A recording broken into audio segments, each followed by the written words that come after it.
5,00,000 కోట్ల భూ కుంభకోణం అంట. పారిశ్రామిక భూముల క్రమబద్ధీకరణ ముసుగులో Revanth Reddy gang scam.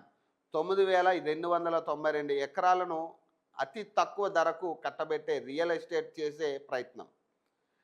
CM సోదరులు సన్నిహితులు ఇప్పటికే ఒప్పందాలు కుదుర్చుకున్నారు. వచ్చేది మా ప్రభుత్వమే, భూముల్ని తిరిగి వెనక్కి తీసుకుంటాం కేటీఆర్. పారిశ్రామిక భూములు క్రమబద్ధీకరణ పేరుతో రేవంత్ ప్రభుత్వం భారీ కుంభకోణానికి తెరలేపిందని కేటీఆర్ ఆరోపించారు. పరిశ్రమల కోసం గతంలో ప్రభుత్వాలు కేటాయించిన వేలాది ఎకరాల భూముల్ని అతి తక్కువ ధరలకు తీసుకొని తమ రియల్ ఎస్టేట్ కోసం వినియోగించే ప్రయత్నం చేస్తుంది.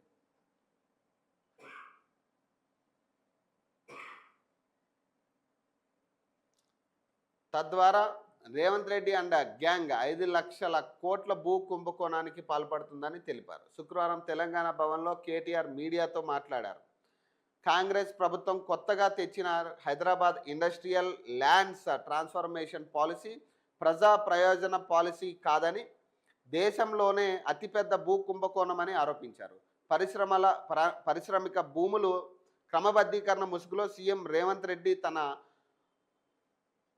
అనుయాయులకు తక్కువ ధరకు కట్టబెట్టే భూ కుంభకోణానికి తెరలేపారన్నారు.